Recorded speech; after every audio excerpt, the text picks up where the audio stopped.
Sir, we received a call about suspicious activity at this address. This is my home. We're literally moving in right now. Do you have identification proving you live here? It's all inside the house. We just got the keys. Stay right there. Don't move until I say. I'm not resisting. I just don't understand why this is happening. Because someone called. Now follow my instructions. Racist neighbor calls police on black family. Officer fired after BODYCAM review. Excuse me, do you live here? Marcus looked up from the couch he was carrying. Yeah, we just moved in yesterday. The woman crossed her arms. Huh, okay, and you're sure you're supposed to be here? Marcus set the couch down slowly. Yes, this is our house. I'm just asking because I've never seen you before. This is a quiet neighborhood. We are just unloading furniture, that's all. Right, well, I'm calling the police, just to make sure everything checks out. Diane had no idea what she just walked into. In the next 72 hours, her call would end a cop's career. It would spark a national debate about race, and it would cost her over $100,000. The family she reported wasn't just innocent. Marcus Thompson was a civil rights lawyer. He had won 47 cases against police. He knew exactly what his rights were. His wife was a doctor who saved lives for 15 years. Their suspicious activity. Moving a couch through their own front door. And the officer's body camera was recording everything. The footage would show illegal demands. It would show racial bias. Within 1 week, the officer was fired. Diane's 911 call became evidence in a federal lawsuit, and the family's doorbell camera caught everything, including when Diane said they didn't belong in the neighborhood.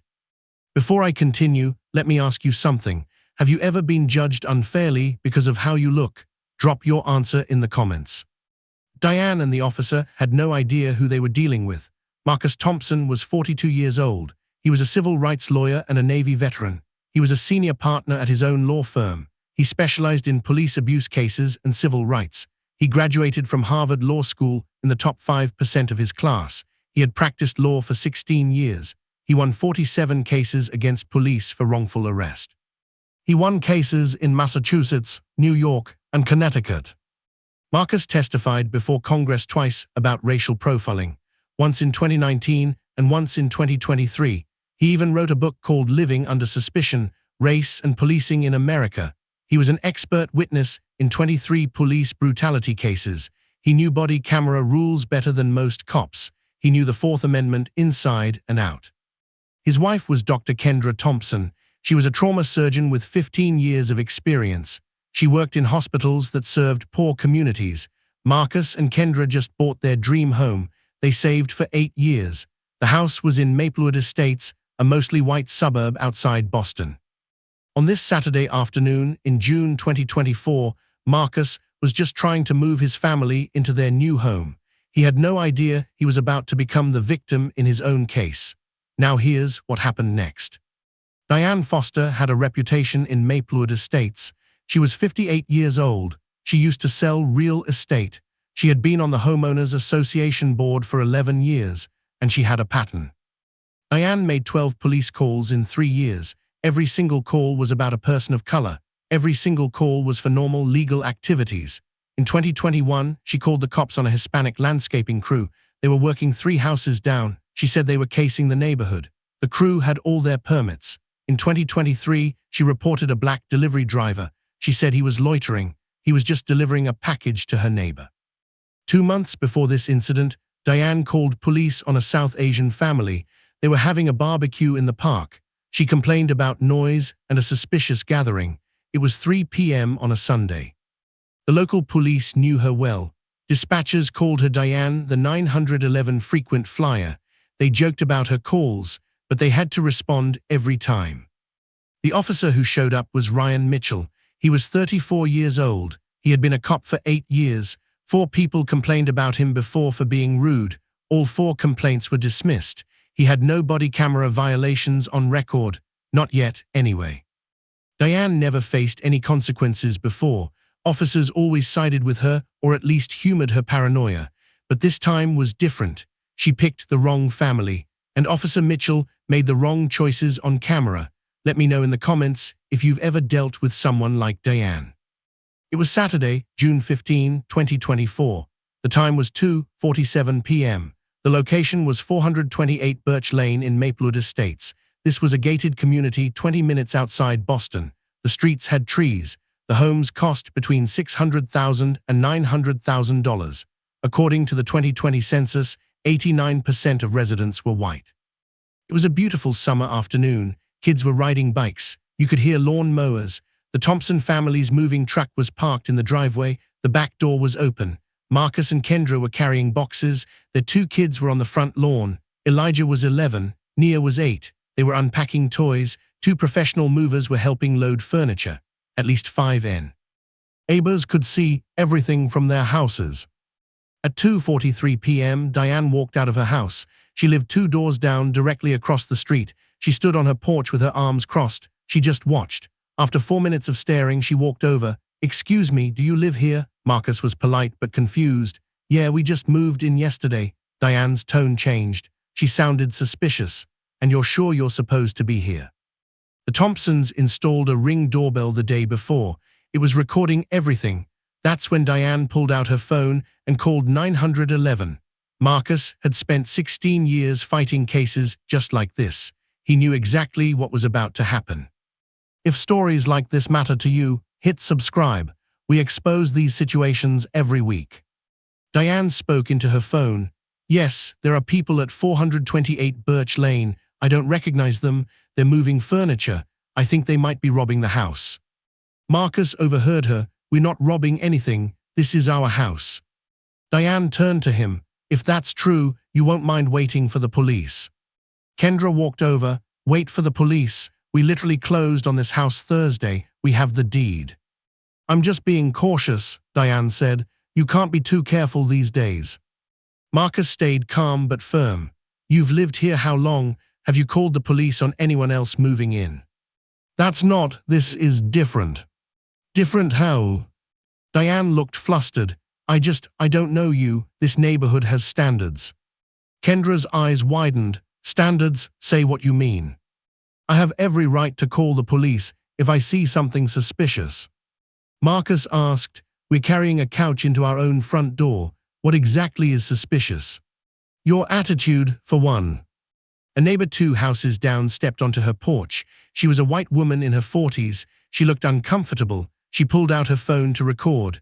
Another neighbor walked over. His name was Tom. He was an elderly white man who lived next door. "Diane, what are you doing? These folks just bought the house."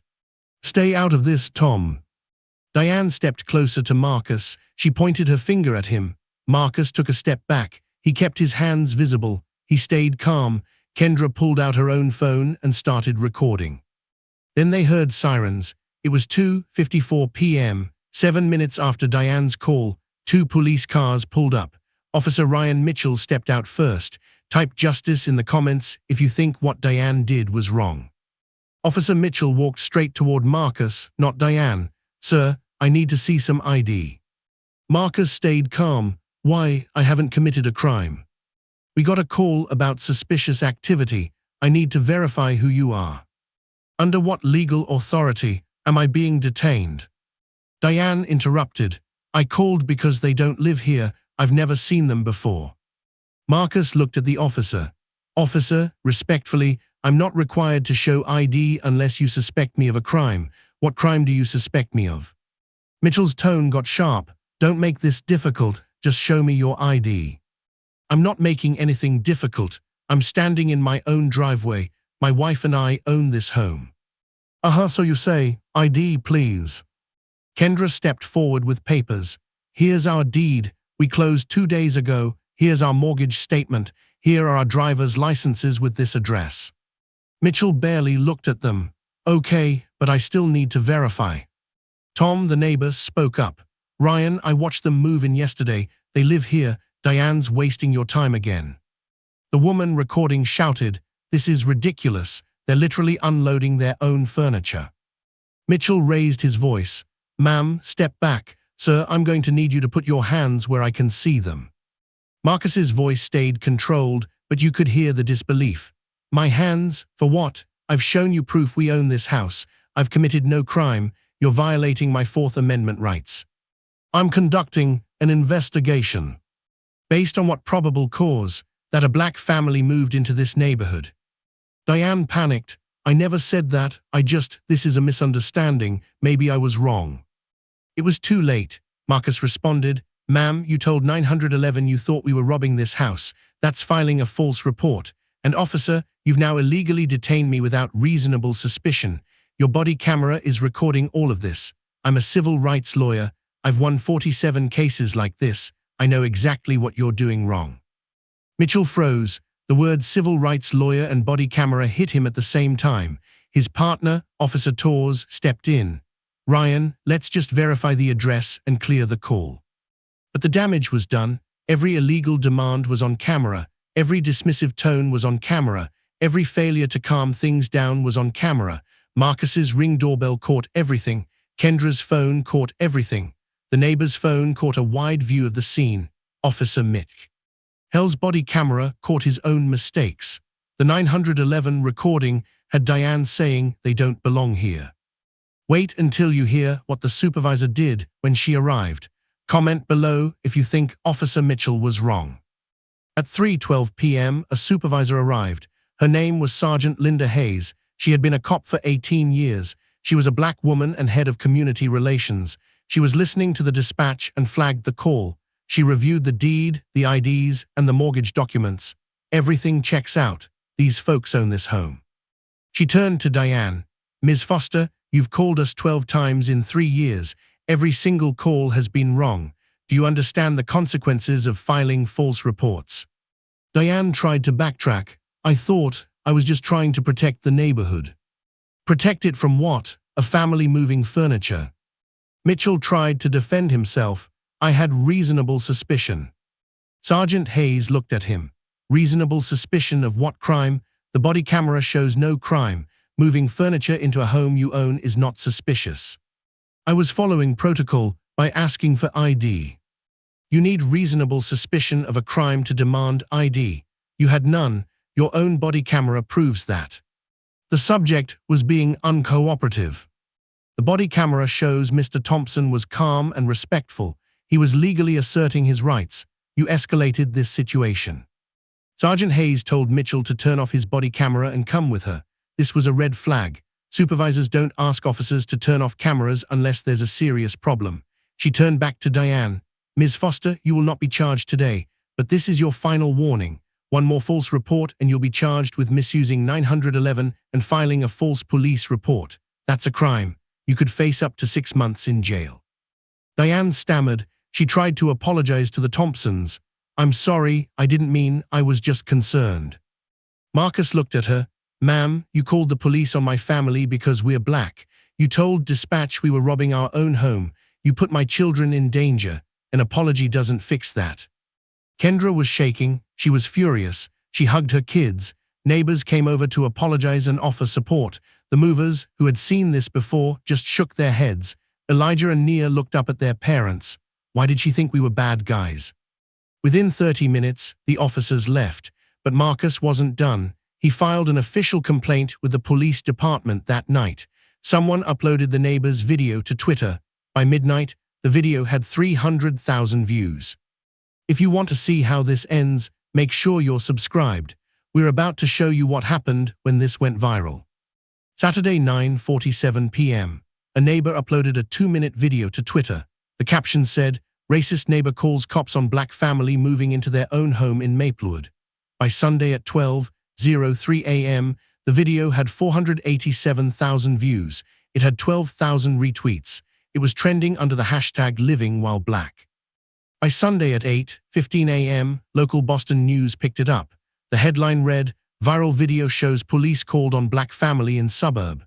At 2:30 p.m., Marcus posted his own statement on LinkedIn. He included his Ring doorbell footage. He wrote, "This is what it's like to be a black homeowner in America." On Monday at 9 a.m., the video had 2.3 million views across Twitter, TikTok, Instagram, and Facebook. At noon, national outlets ran the story. CNN, NBC, and the Associated Press all covered it. On Twitter, the video got 2.8 million views, 47,000 retweets, and 156,000 likes. On TikTok, it got 1.9 million views from multiple reposts. On Instagram, 890,000 views. On Reddit, it hit the front page of multiple communities. People were furious. One comment said, "This lawyer knew his rights and still got illegally detained. Imagine what happens to people who don't." Another said, I've had cops called on me for jogging, grilling, and bird watching. This is exhausting. A local reporter tweeted, Diane Foster called 911 on people of color 12 times, 0 arrests, 0 crimes, just racism. The Boston Globe, Washington Post, and NPR all covered the story. On Tuesday, the police chief issued a statement, we are conducting an internal review of Officer Mitchell's conduct. Body camera footage has been preserved as evidence. Diane deleted her Facebook. She released a statement through a lawyer. I regret the misunderstanding. The word misunderstanding started trending as people mocked her. 3 days later, Marcus filed a federal civil rights lawsuit against Diane and Officer Mitchell. The police department started a formal investigation. Comment below if you think Diane deserved what happened next. On Thursday, June 20, 2024, Marcus filed a lawsuit in federal court. He sued Diane Foster, Officer Ryan Mitchell, and the Maplewood Police Department. The lawsuit said Officer Mitchell violated Marcus's civil rights. He illegally detained Marcus without probable cause. It said Mitchell violated the Fourth Amendment against illegal search and seizure. It said there was racial discrimination.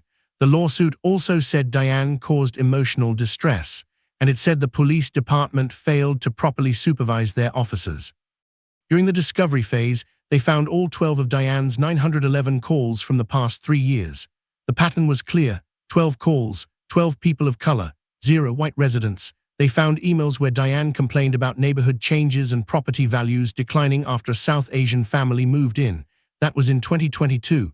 They found text messages to her friends. One said, I didn't buy a house here to live next to those people. That became evidence in the lawsuit. The police department reviewed Officer Mitchell's actions. They found 3 violations. First, Mitchell broke department rules by demanding ID without reasonable suspicion. Second, he failed to calm the situation down and used intimidation on a person who wasn't threatening anyone. Third, he showed bias by approaching Marcus first instead of Diane, who made the call.